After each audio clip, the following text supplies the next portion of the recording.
was that he's a Nebraskan and he likes to ride a unicycle with a bear. Close. We were so close. Actually. I couldn't really relate to the unicycle with a bear, so you'll have to explain that.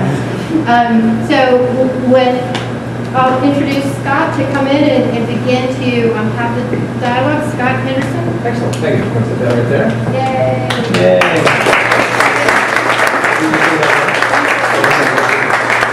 I'm surprised Catherine clapped for me, or clapped for Scott. Ashley's back here. Join the conversation. Midtown Innovates, if you'd like to do. Midtown Innovates there. There you go. And Scott, is there a way that's something they need to know about Wi-Fi? Oh yeah, if you're wanting to connect to Wi-Fi, it's the Hypopotamus network, and the password is "get it done." One word, get it done all over.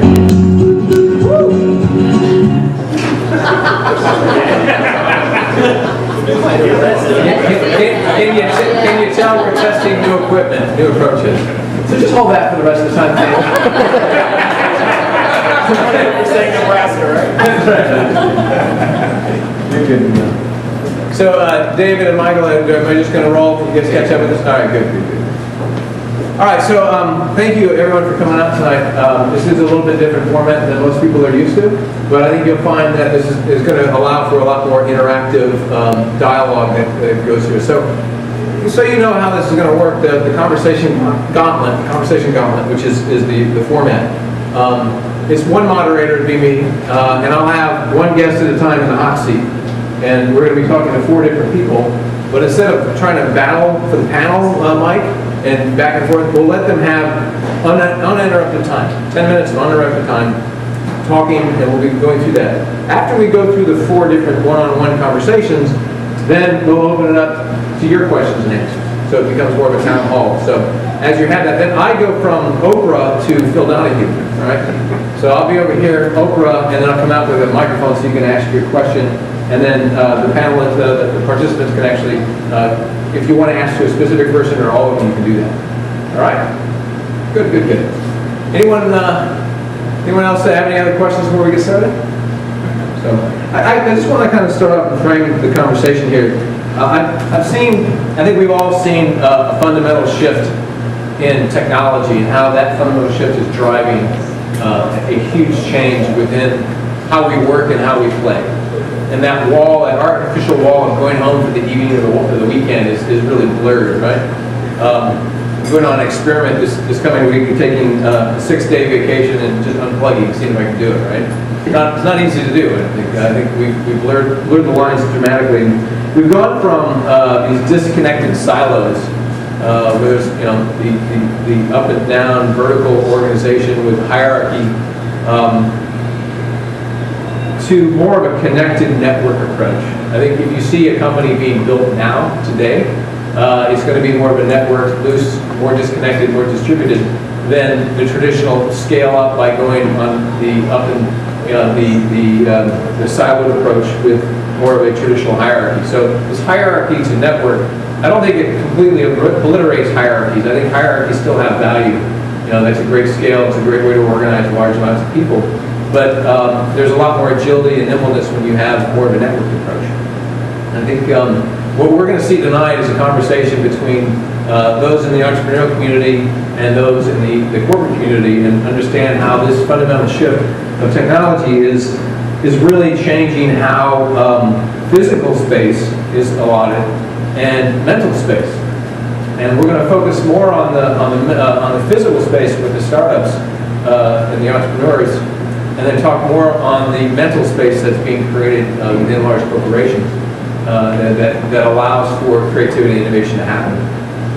And I think it's interesting to see the generational waves that are there. I've always bristled at the idea that I graduated from college in Generation X, and we were told that we were the first generation that would have a lower quality of life than our parents. And I think the millennials are hearing that same thing too. And I think there definitely is different experiences and different perspectives, and that the millennials are entering the workforce and entering management positions and are bringing a different philosophy. I think Generation X has a different philosophy because of experience. I think Boomers as well, and then the greatest generation, as they're called, has that impact. So I think it'll be fun tonight to kind of see how things have changed in this work environment and what the future of work looks like based on it. So if you are following along and on Twitter hashtag Midtown Innovates, and if you want to follow on Twitter, it's at MidtownATL. If you want to make comments, we'll make sure each of our guests their Twitter handle is made public. And if you want to talk bad about me, talk smack, it's Scotty Hendo, SCOTTY Hendo. All right. And just to clarify, I am a proud Nebraskan, and I really do. I do have a passion for unicycle sharing programs for bears. That was the joke. It didn't get out that way. It was so close. Unicycle sharing program for bears. Just think about that for a minute. All right, so I want to start with someone that our research has really helped me understand even better, even though I've known him for about 6-7 months and worked closely on a number of things. So I'm going to ask James Harris to come on up here into the hot seat. You're number one. Long walk. You're the person long walk. Welcome, James Harris, founding partner of Inform. That's the number 4, the letters MD.com. Right. So not only are you the founding partner and CEO of Inform.com, you also were the co-founder of Elemental, right? The interactive communications consultancy. Proud alum of Tennessee Technological University. Yeah, right. Just making sure my research is here. Devin doing the work. Nice. More than 17 years of experience in the interactive industry, and through your course of career, I've worked with an extensive amount of companies like AT&T, Coca-Cola, General Motors, Georgia Pacific, Holiday Inn, IBM, Pfizer, Turner, and UPS. And Inform helps media companies, consumer brands, professional bloggers repurpose their content into ebooks and e-magazines by leveraging publishing relationships with social magazine apps and ebook marketplaces. All that true? Yes. And proud father of 2 daughters? Yes. Right. One graduated today. And met your dad, who came to the town for Morehouse graduation. Proud Morehouse man, right? So, just a boy from Decatur, or just a kid from Decatur, as you say, right? Yeah. All right. So James Harris, why we wanted you on today? Because you built up a very successful agency, and over the years have started other businesses.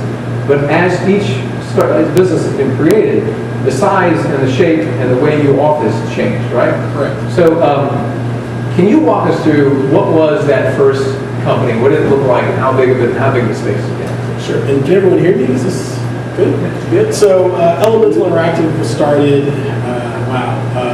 late 1995. There was a guy named Rick Animal. He had a small space at King Cloud Arts Center. He'd been consulting with Lou Gershman at the time, was leaving American Express to go work for IBM and become CEO. And they needed some communications help, but he convinced them that this multimedia thing was real. And so we had worked on a project for Mr. Gusroy, the Coca-Cola company, actually Coke's very first website, called Galaxy Coke. And we convinced IBM to let us have 80 people in a warehouse and build out their first sort of senior management communication. So we were very successful. Walter Mossberg, the Wall Street Journal, said Lou Gershman gets it.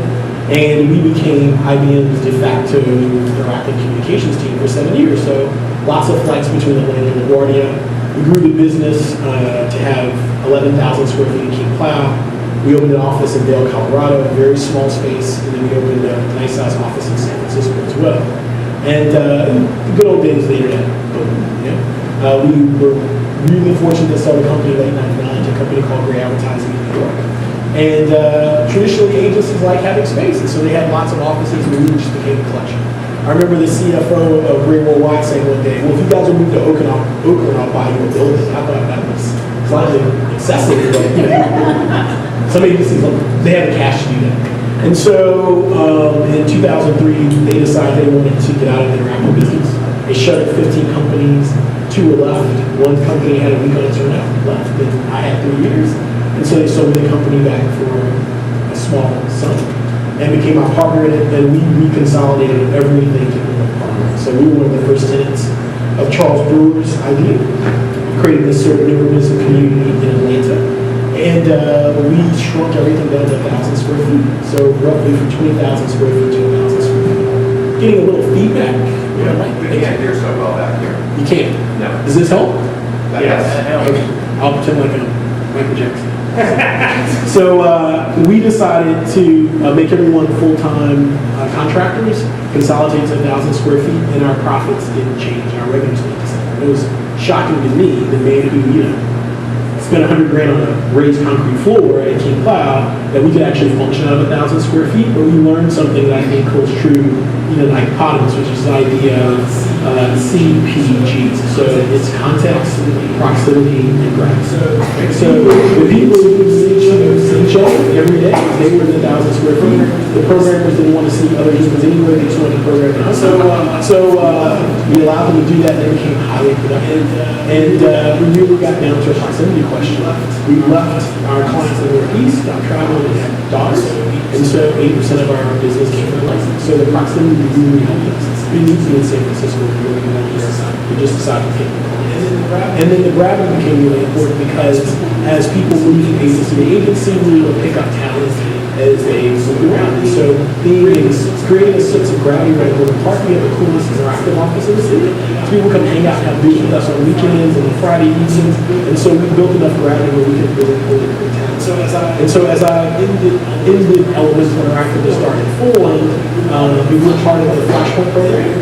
And Merrick's vision of having this sort of bomb shelter approach of creating startups was very enlightening to us. We were extremely productive. What is Flashpoint? So Flashpoint is Georgia Tech's version of Y Combinator, accelerator program.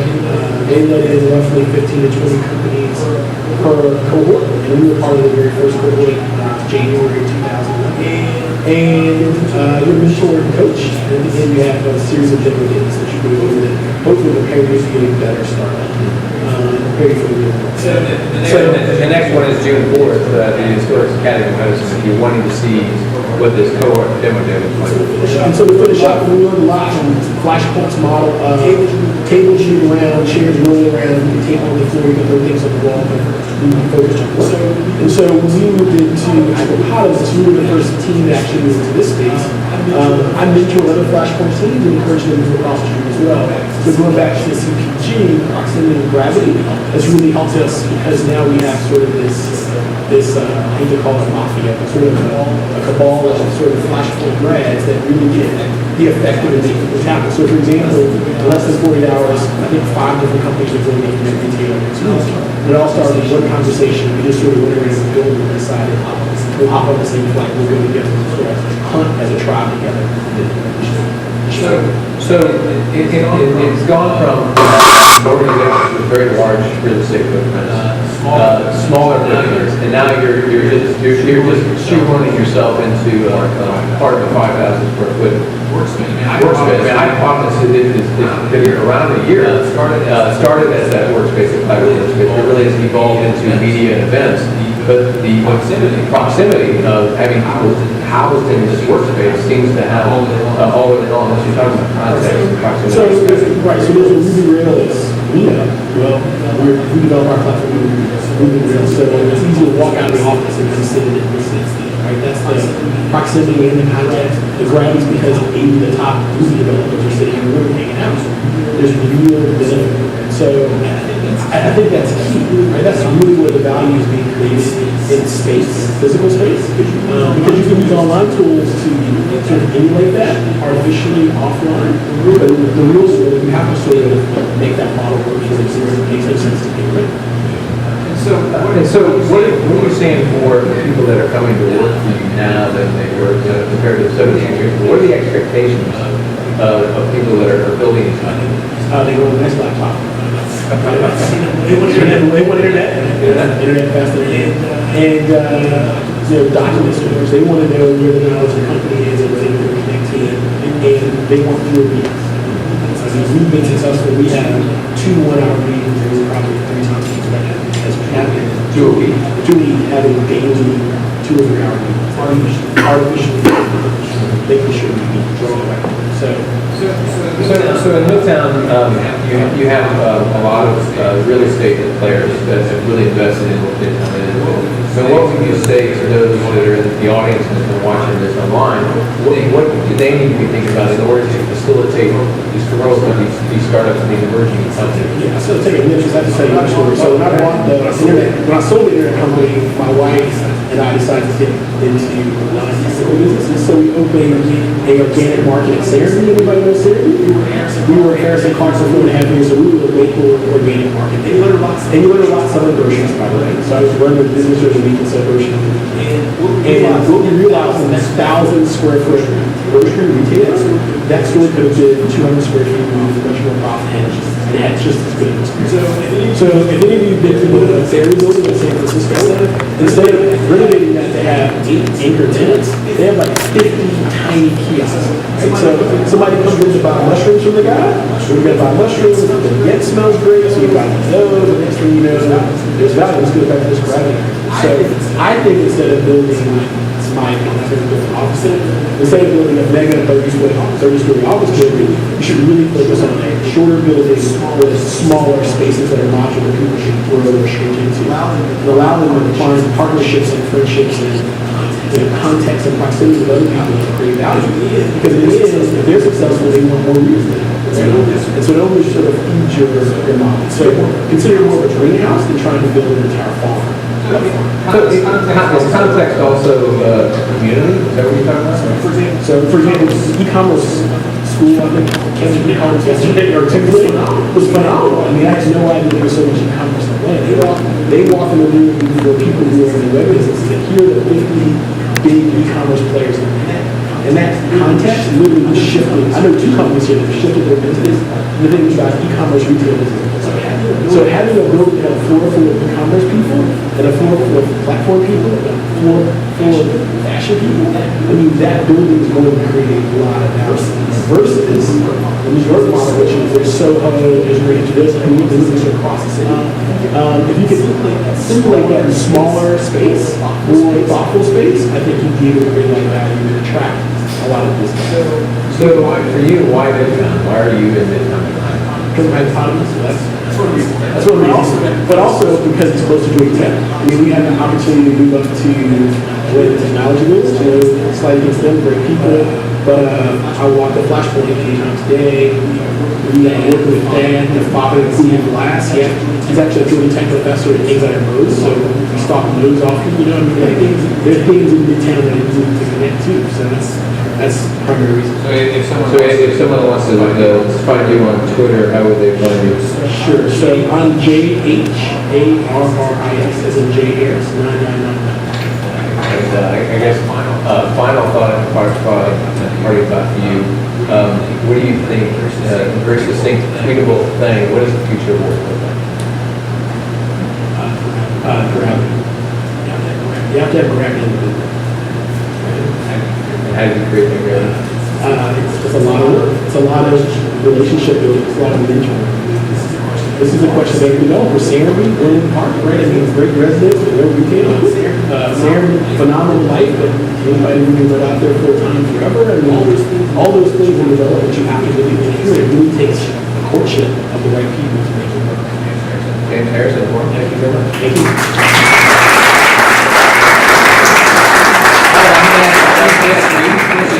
She's Mystery on the hot seat. She's Mystery is an entrepreneur and the partner of BLA Venture Partners LLC. He's an entrepreneur, has BLA Ventures is a private graduate of Emory University. He obtained your BA in religion.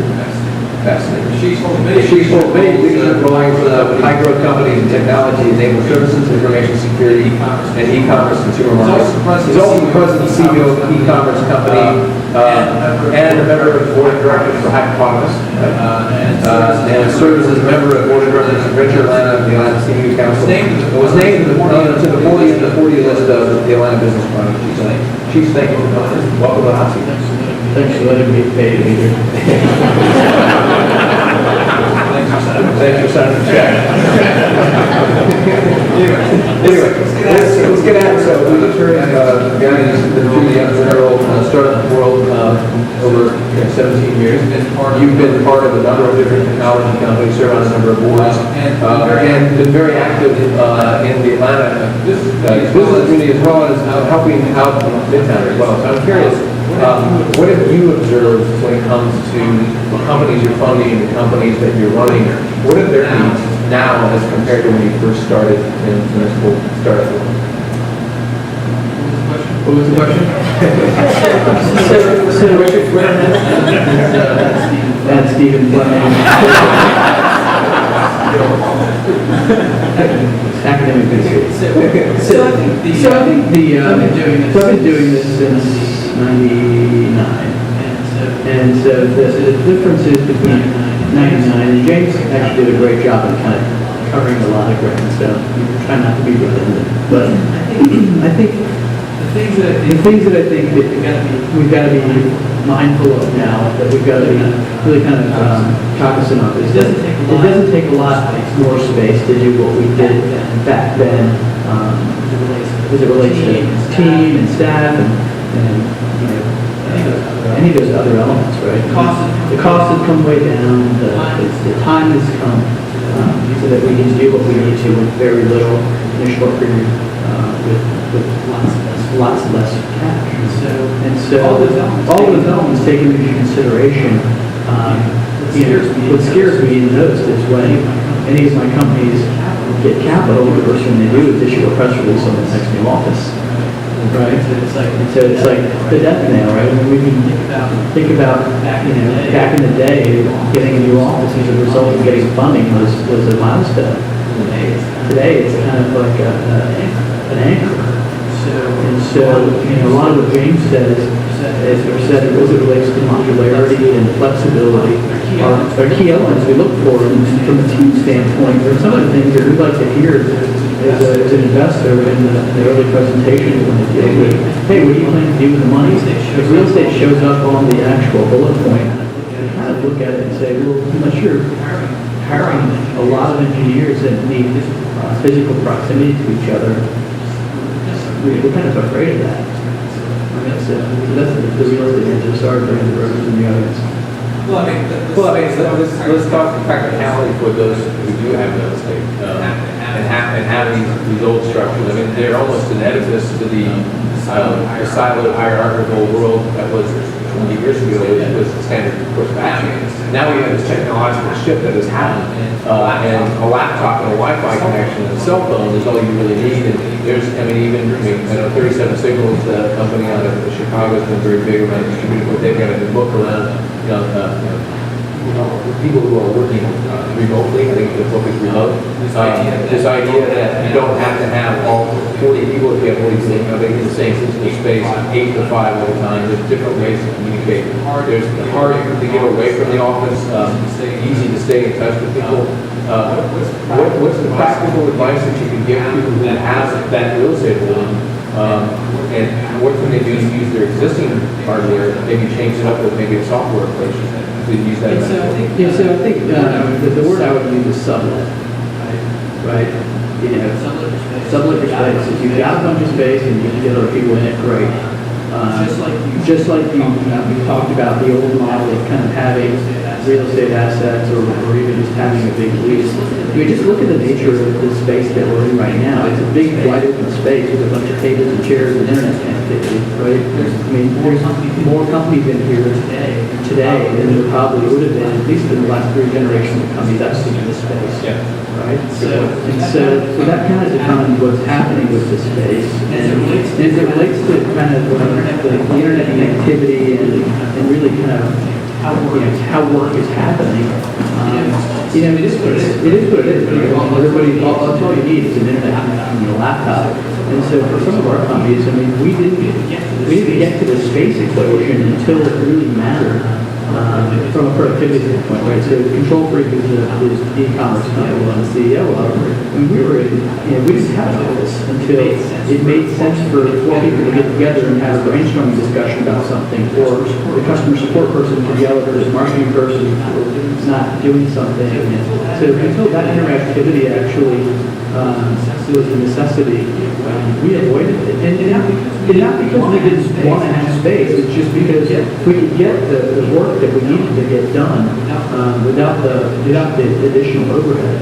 Right?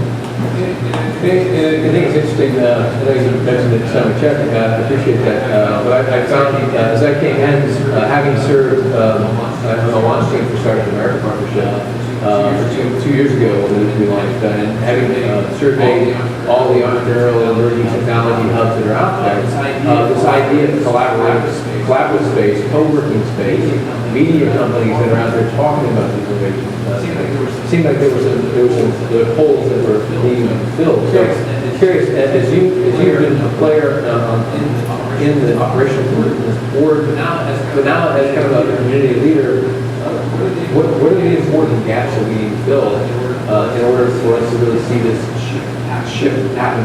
So I think James alluded to it, and probably will do a better job of explaining it. I think these collaborative environments, I mean, autonomous obviously is one of them, but the fact is that we've got concentration of people working on like projects, but they're not directly competitive, but they can leverage off of one another.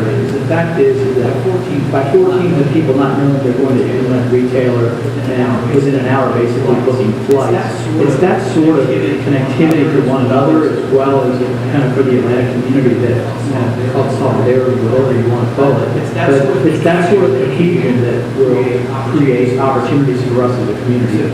So coming back to your question, right? Actually forgot your question. What's your Twitter But in all reality, right? I mean, the key thing is you've got these pockets of people working on things, and if you can create an environment that actually that makes it productive for them to be around each other, whether they're working on a project together or not, the stuff within earshot ends up becoming a lot more productive to them than they would ever realize.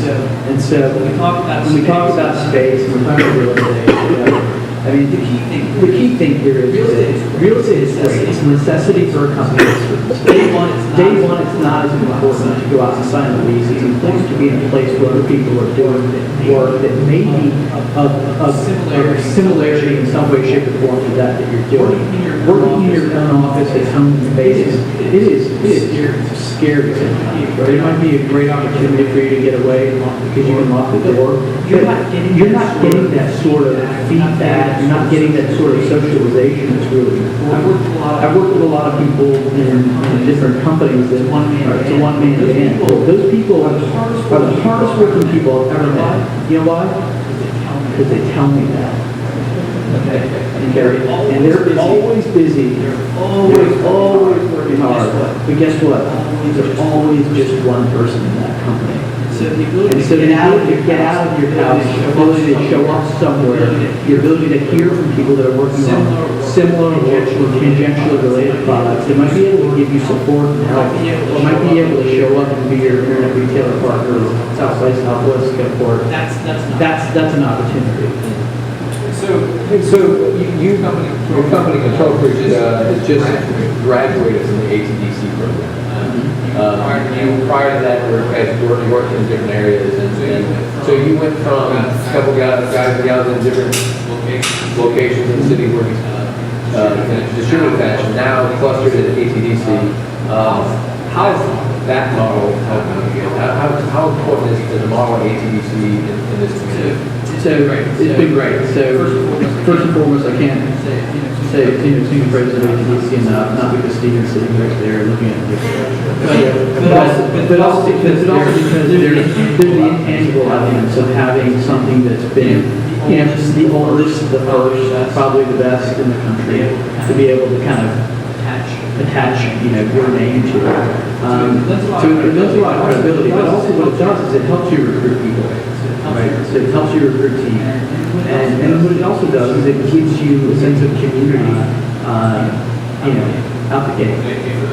For those who are trying to figure out ACDC, it's the incubator. It's the country's oldest technology incubator. ATDC helps companies and entrepreneurs in Georgia build, succeed, and grow. And graduate means a combination of things, right? Either size of company, employee base, size of revenues, or funding. Correct. And so you've seen that's been a very kind of a hothouse over there, where you've got people that have already gone through the Flashpoint Accelerator or gone through some customer discovery, got traction, and then come through ATDC, and get to a point where they grow too big for that subsidized. It is subsidized by the Secure Secretary of State and what happens now? Where do you go? Where do you land? So that's part of it. So the best thing and worst thing about the ATDC is those of us who installers may know is that every space you might potentially move to after that point is going to be worse. You can't get space in town. You can't get class A real estate in town for the price that you're paying for as a result of what the ATDC brings to the table. So your options are limited in terms of finding something of equal or better quality.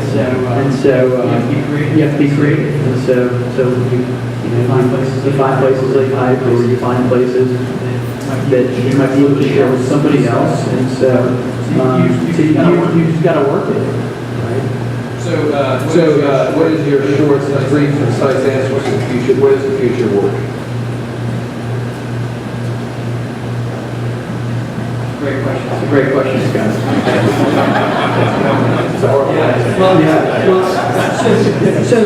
So my concise answer, you're stating the question, so What is the future of work? I could have gone with what you Twitter handle. You already answered that. I think it's collaboration.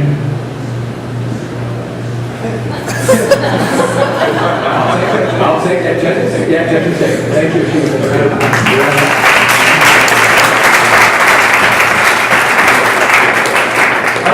All right, next up, we're going to shift gears, switch it over to the corporate world. And I'm going to ask Carrie Davis from Coca-Cola to come on up.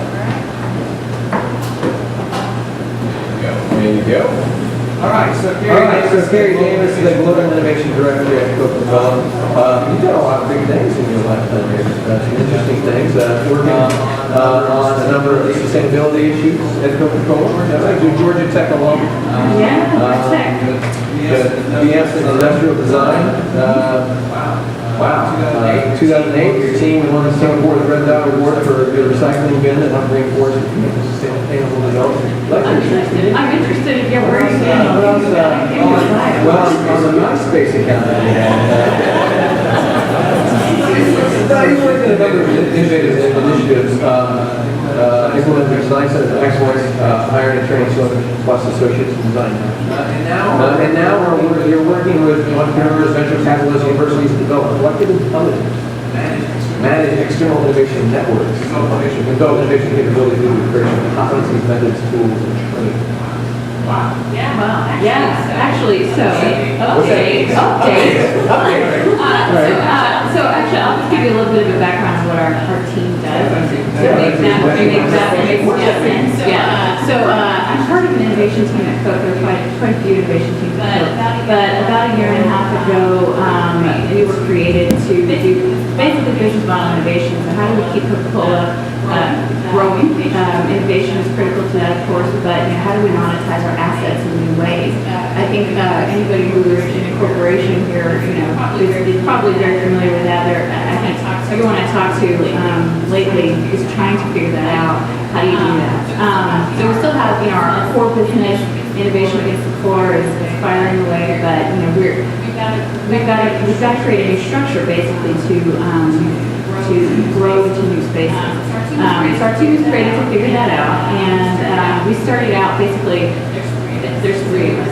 So we were doing, building the new structure for that. Basically, we figured out we've got to create teams based in our business units because that's really where ideas come from. They have to be 100% dedicated to creating new business models that have nothing to do with our core. Because if you give them any opportunity to pull back into the core, they will. That's just the gravity of it, right? That's basically what we've been setting up over the last year. About the end of last year, though, we actually reported to the chief technical officer. He said, I don't think you should underestimate this idea of culture of innovation, and the things that you're learning learning about how these accelerators need to work, you know, using lean methodologies and that kind of thing, how could we actually bring that into everybody, you know, at Coke? I mean, maybe it's not everybody, or I don't know who it is, but let's maybe put some thought and energy into that. So that's basically what I've been working on, probably since about the end of last year. So even that, the bio, I updated it last night, Scott. I don't know Well, if you did yet. well, we researched you yesterday, so appreciate you sending me a copy of that. Less about hardware, more about software, I would say. Like, you're shape culture. You said the word culture. I did, so you can Google that. Yeah, we'll laugh at you. Culture change. That's a paradigm shift. That's funny. So we're a large corporation. Hierarchical. How do you allow this more network approach, this more nimble, agile? You mentioned some things, and some people don't know that others might not. Lean startup methodology. I know you guys are implementing a startup weekend, and these are like programmatic approaches that are popular in the startup community, right? The entrepreneur community. What do you mean by that? Lean startup, or what do you mean by the startup weekend? What's this going to go? And how's it going to play out the right way? Right. So I guess, you know, when I tried to think about what would we do to actually try to impact culture, it really did start out, well, if I was going to do this sort of, you know, startup or use lean methods, I would just try something, right? So that's the first thing we did. I started to look into ways that you could build your skills in you know, being a startup or being an entrepreneur. And startup weekend is something that continues to come up as, you know, that's what they're all about. Because first of all, it's, you know, how do you create conditions for people to meet and interact in a different way, as well as, you know, learning those lean methodologies. So prototyping, minimum viable product, not over planning. I mean, that's just what in a corporation is what you do. You get your objectives, you make a bunch of plans, you ask for a lot of money and resources to deliver against that, and you're expected to, you know, go away and then come back and deliver. So working in a new way, you know, I had to figure out a way to actually introduce those to some people and, you know, find who are those people who are actually interested in doing that anyway. So having a Startup Weekend, which I don't know if everybody's familiar with Startup Weekend, but it's a nonprofit organization that basically anyone's welcome to attend. They have one in Atlanta about a month ago. I just had a good one. Yeah. About 2 years. Yeah, they have a couple a year here, but they're all over the world in at least 170 countries. It's run by volunteers, but it's really just meant to build entrepreneurs, inspire people to become entrepreneurs, and over the course of the weekend, you can form a team and launch a startup. So we're doing one inside of Coca-Cola. So it's kind of it's actually, there are a lot of people that are very excited about it. There are also a lot of people who are very confused by it. But so far, it's been really positive. People are going to come. And you guys are going to do it on the weekend. You're doing it on the weekend. Inside the corporate world of Monday through Friday. Yeah, 8 to 5. Wednesday to Friday, so that's the first question. Still calling it Startup Weekend at Coca-Cola, but that's the other thing. And I'm trying to be weird about it on purpose. You know, we're using weird tools like Eventbrite. Oh, it's so weird to use inside. I'm really disrupting finance. They're really mad at me for making people pay using outside, even if it all comes back to us. It's very, you know, it's disrupting. It's little things you would think. But I think that's part of my role and our team's role to try things differently. We're not doing anything that's destructive, but we are sort of making people think differently about, well, I mean, actually, people suggest, well, why don't you make it go through, like, you know, our corporate training? And it's just kind of like, I don't even know who to call for some of those things. I could just put it online. And so we're trying some things. I think eventually we'll fold it in, but, you know. I mean, you're kind of working on the kind of connected adjacency, right? An adjacency strategy where instead of, I always related to like when we built the Olympic Stadium here, what is now Turner Field. You had in Fulton County Municipal that was already there. It's not like they destroyed the stadium and built the new stadium. They built the stadium next to it, right? So connected adjacency. And so you're using this quick, agile, let's build a sandbox next to the big Coca-Cola and bring in some new ideas. Bring in some folks that are used to using methodologies and letting them interact with people inside. And let those who probably already some who are aware and wanted an opportunity can actually come and play this. Yeah. And that's what I found. So it has been a lot of sort of grassroots trying to recruit people who are already in the space. Another thing that we're doing I wanted to mention was KO, it's called KO Work. It's called KO Work. We're actually creating co-working at Coca-Cola. So we've built out like our entire floor to look like a co-working environment. It's all like, I'm actually trying to make sure that we don't call it co-working space. It's co-working. It's a community-driven, people come, there's actually going to be programming. If anybody has ideas or wants to come speak in our space, please come my way. That's where people are starting to catch on, like, oh, I see that I could come there. I could rent a desk for a day, a week, and just kind of change my perspective and meet different people. And we were just on the phone actually with looking for a co-working platform, like how to run a co-working space to get people to sign up. They actually said it's a benefit, really, for people who work at Coke, and I think you should talk about it like that. It's really something that gives people a different opportunity, different way to work and engage with their coworkers. It's breaking down silos, and it's just something for them it's a place for them to learn as well. Well, two things. One, are you on Twitter? I am. So what's your Twitter? Carie Davis. Who? You're the secret. I love it. You're the secret. That's a good thing. All right. So, what's your succinct definition of the future? I think it would be fluidity. So I had a little time, but I think it's all about people having the ability to move in and out of different roles, and even at Coke, I think there's a lot of how we engage with the startup community and how they engage with us. There's sort of a merging of those two, and that's something I'm also really interested in trying to figure out. There's a lot that we can all learn from each other, and it's all symbiotic. So I'm trying to sort that out. Fluidity, somebody else said. I was going to say, that sounds horrible. All right. Great, very good.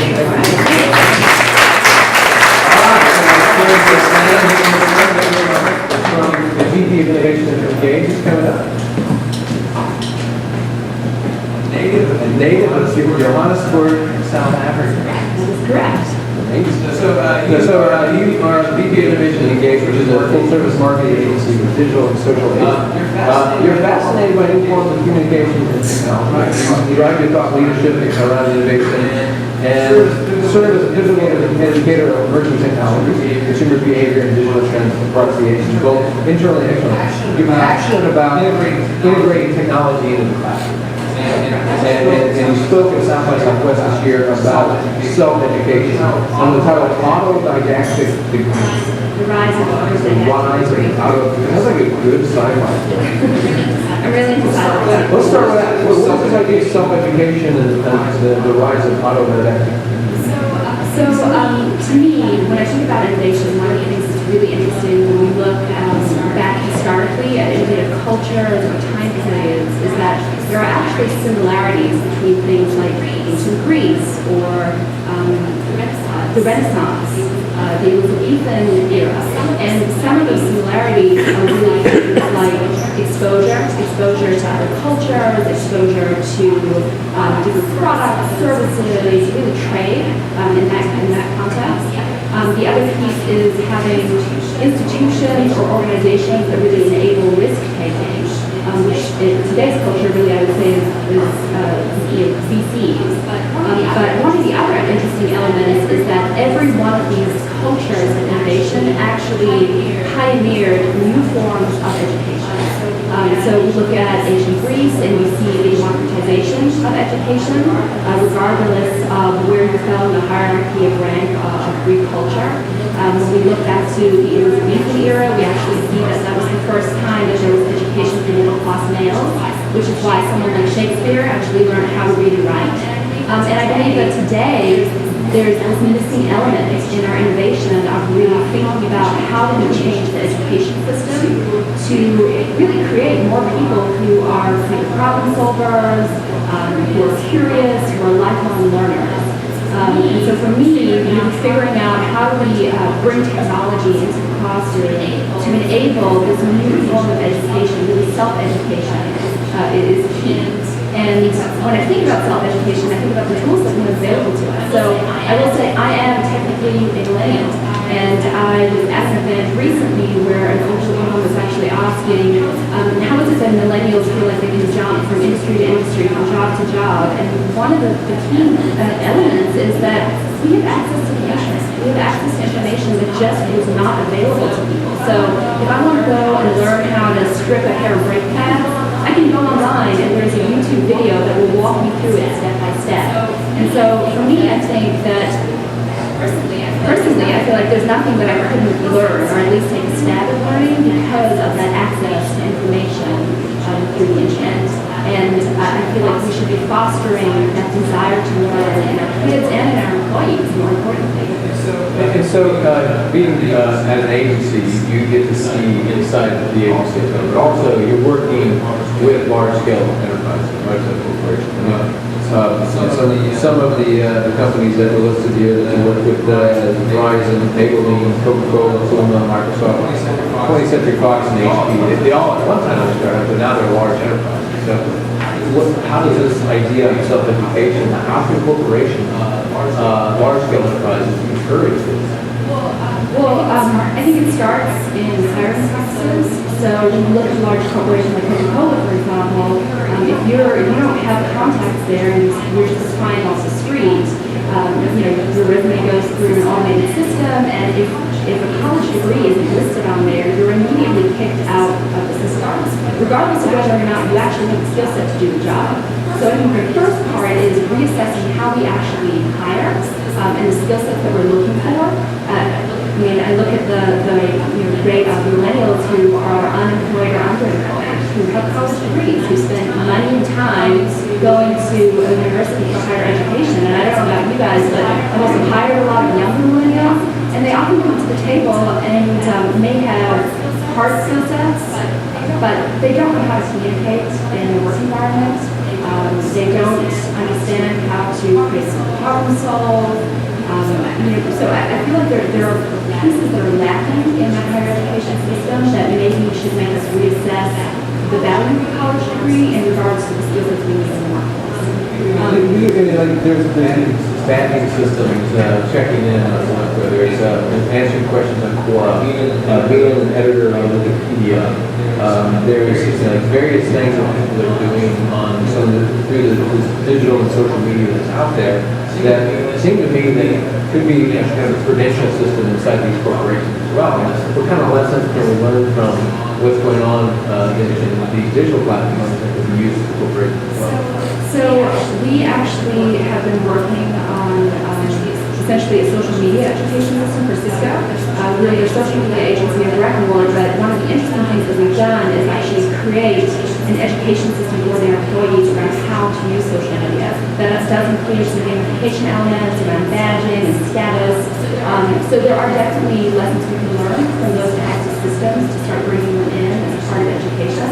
But I also think not enough corporations put an emphasis on professional development. So in a rapidly changing environment where technology changes every day, platforms change every day, there's new tools every day, we are not doing our job as leaders in our organizations to actually emphasize education for our employees. We expect them to learn on their own time, but we're taking up their personal time with work already because of the connections that we have. So to me, you see any of these companies for corporate education using things like Coursera or Udacity or any of these online educational systems? I haven't seen it yet. I think majority of what I've seen is people who are really self-compelled to start taking those types of classes. But yes, I think that there's huge opportunity there for utilizing those platforms for internal education. Absolutely. So what kind of things would corporate leaders need to understand in terms of embracing what's possible? Do you see a disconnect between C-level executives in these corporations and what the millennials are using, or even some, I wouldn't say generation more psychographic, even the connected, like the hyper-connected or the early adopters. Is there a technology gap between the C-suite and the rest of the company? I wouldn't say it applies across the board, but in large capacity, yes. We find that just in general knowledge of these platforms and tools. You go to, I would say, probably 80% of C-level execs, and you ask them, what do you think about something like Tumblr? I guarantee they're going to look at you like crazy, unless they're in the tech I think there's a huge disconnect there. I also just think that going down to more primary education, we kind of beat the curiosity out of our kids in the way that the education system is structured. Standardized testing does not encourage you to creatively problem solve. It doesn't encourage you to think. It encourages you to learn an answer and parrot it back. And I think that has been the expectation within the corporate world as well. And one of the things that I find with millennials is that they do challenge authority. They want to know why. Why is this structured this way? Why is this process this way? Why can't I do it this way? And those are the types of questions we often get. And there often isn't a good answer. I don't know about you guys, but I've been in situations where you ask the question, why is this structured this way? And no one can tell you because it's always been this way. It tends to be the answer. So I think that there's a huge disconnect in technological sophistication. But I think bigger than that, I think, it used to be specifically something like media. Television was television for 50, 60 years. Now suddenly television is digital and it's interactive and it means we need to think about it differently. But the corporations that run television and the brands that market on television haven't caught up to shifting technology. And so I think that the world changes every day, and if we're not empowering our employees to learn on a daily basis, both by giving them time and tools, then you're going to have a problem as a company.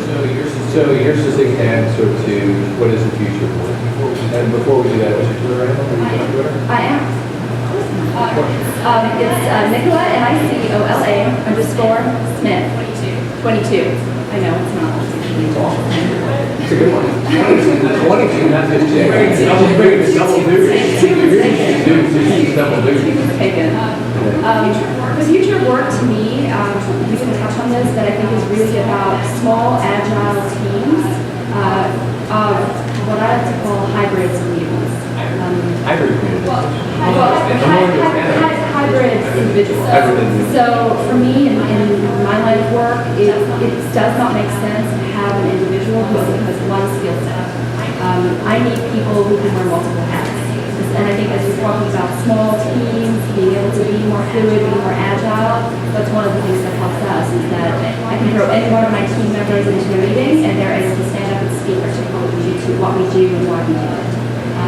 And we have devs on our team who that office is not their strong suit, but that's a requirement for me from a hiring standpoint.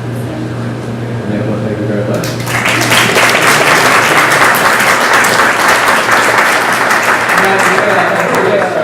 But I think that I'm sure that you guys get a lot of questions and want to answer, especially those of you brave enough to be in the bright light spectrum with video. I'll go ahead and raise your hands if you have a question or an answer. I'll repeat it to the microphone and then we'll just have our panelists take the question. Question? Okay, go ahead. My name is Brandon Maddox. Being involved in, I guess, a lot of network marketing organizations. Not all of them are creative. Some of them are with the people dread as a pyramid scheme or whatever. What's the question? My question is, are companies allowing their employees to have more ownership of the company than development? So yeah, are you seeing startup-wise and corporate-wise, are you seeing more ownership, whether it be psychic ownership, mental ownership, emotional ownership, what's going on?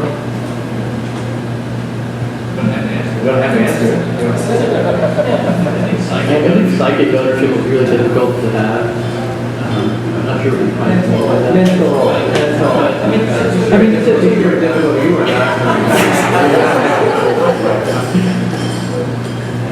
Yeah, you know, it's about ownership, right? And so it's about your team, and it's a small organization. You want everybody to have buy-in. So the more you can provide at least the confines of ownership of the team that's there, the more buy-in you have, I think the less you have to worry about in some ways as it relates to your early stage risk. So your team is your biggest risk outside your product and market, right? So if you can de-risk one of those factors by providing ownership, whether it's in stock options or bonuses, if you're generating revenue and profit, then yeah, we're saying that we would. What about a larger enterprise? Are you seeing, I mean, you're feeling employees feeling engaged, feeling ownership of what's going on? I think the way that we compensate, it's going to have to, I mean, we need to rethink it, I think, on some levels. Just in the future, people, are thinking more about ownership, and if it's model where, we're asking people to come up with high growth ideas, is there, hey, I don't know, people may ask, do I get a cut of that? I think it's a valid question for anyone who might come to work at a corporation who is being charged with developing new ideas like that. So it's not something that we have implemented at all, but I think it's a valid thing for people to ask when they come to work at a corporation.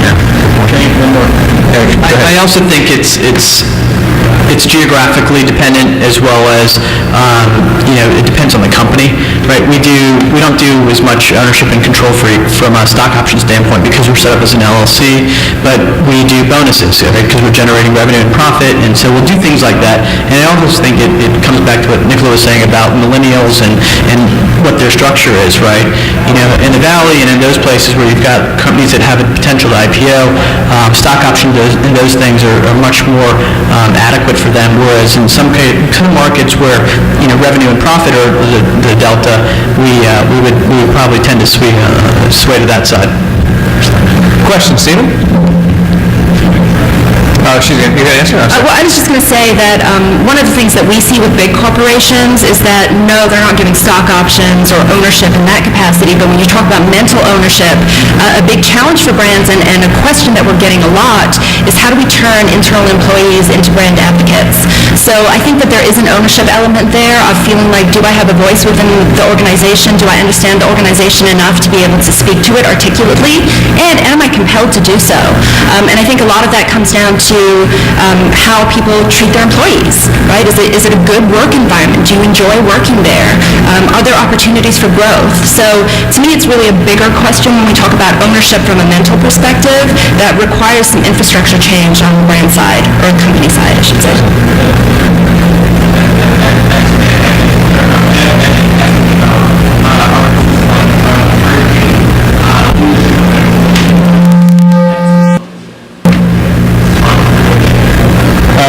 The company's encouraging entrepreneurship. Having businesses outside of who you work for, are you seeing that overlap? I got you. Within it. No? Well, that's weird. I mean, it's experiment. So you're experimenting with that? So with Startup Weekend, we've told people you can bring an idea that's outside or inside. We're not, so it doesn't have as much to do with the idea, but we're encouraging people to practice that skill. And the assumption is you will use those same techniques to apply that to your everyday work. If you do that on the weekends too, I think that's fantastic. But it's not, that's the way we're doing it at Coke right now. Experiment. Stephen, you had a question? Yeah, Something like that, like I feel like we speak. yeah, they're trying to avoid the feedback. I think, Scotty, including you, 4 out of the 5 of you talked about real estate. And all of you seem to be working in the mindset that whether it's a startup or whether it's a big company, that all you need is good Wi-Fi and good coffee. There's a lot of companies, big and small, that need soldering irons or drill presses or microscopes or loading docks or physical infrastructure. What do you think that means in terms of real estate, reconfigurable places like this, and do companies like that belong in Midtown Atlanta? Interesting. Here, pass it around that way. There you go. That's why you're here. I mean, so to answer Stephen's question about infrastructure, not all companies are web-based, right? So when you talk about primary research, when you talk about grants from the federal government for other research, there are a set of necessities and requirements that are there, wet labs, so on and so forth. So to the extent that pockets of innovation are surrounded or at least connected to universities, I think that's an important component of it, whether Emory or Georgia Tech, having the foresight as well as the vision and the ability to attract funds from the university to support those activities. It's essential because not everything is a Facebook or a Tumblr or a control freak, right?